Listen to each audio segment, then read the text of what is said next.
आज मैं आपके लिए जानी बना रही हूँ चपली कबाब मसाला पाउडर। तो उसके लिए 3 खाने के चम्मच ये सफेद जीरा है। आराम से डाल दो, बिल्कुल टेंशन नहीं लेनी। जैसे जैसे मैं आपको बता रही हूँ आप उसी तरह फॉलो करना बेबी। ये गया सफेद जीरा 3 खाने के चम्मच। 6 खाने के चम्मच साबुत धनिया।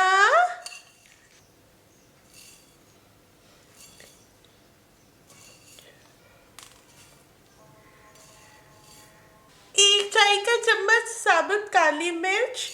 इन तीनों चीजों को ग्राइंडर में डाल के उसको मोटा मोटा सा ग्राइंड कर लेंगे।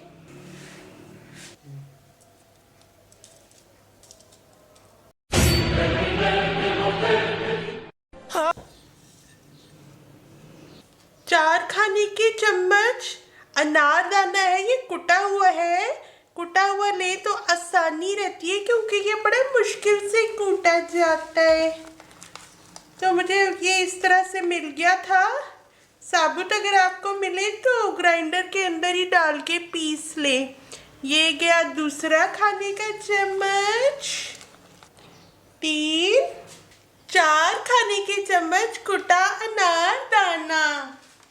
1 खाने का चम्मच नमक। 1 चाय का चम्मच हल्दी। 3 खाने के चम्मच कुटी लाल मिर्च। 1 चाय का चम्मच लहसुन का पाउडर। 1 चाय का चम्मच अदरक का पाउडर। 4 खाने के चम्मच मकई का आटा।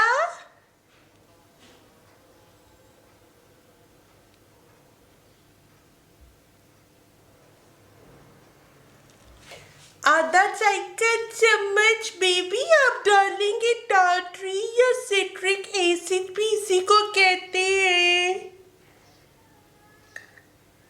इससे आपका मसाला महफूज रहेगा, खराब नहीं होगा। अब इन मसालों की आपने अच्छी तरह से मिक्सिंग करनी है। इतना अच्छा मसाला तैयार हुआ है, खुशी से मेरी आंखों में आंसू आ गए हैं। ठहरे मैं थोड़ा सा रो के आती हूँ।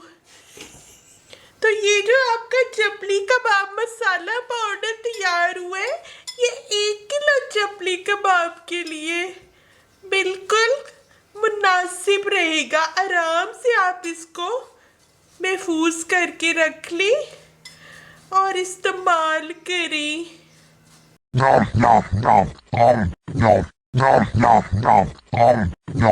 देखिए ना जानी कितना अच्छा चपली कबाब मसाला पाउडर मैंने आपको तैयार करके दिखाया है। इतनी प्यारी स्पाइसेस इसमें लग रही है। प्याली के अंदर मैंने डाल के आपको दिखाने के लिए रखे।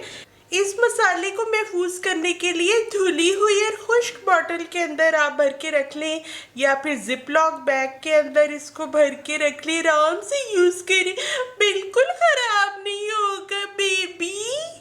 तो किचन 123 को लाइक करें, सब्सक्राइब करें, इसी तरह एंजॉय करें और साथ साथ बेल बटन को भी प्रेस कर दें ताकि जैसे ही न्यू वीडियो अपलोड हो आपको फौरन नोटिफिकेशन मिल जाए जानी।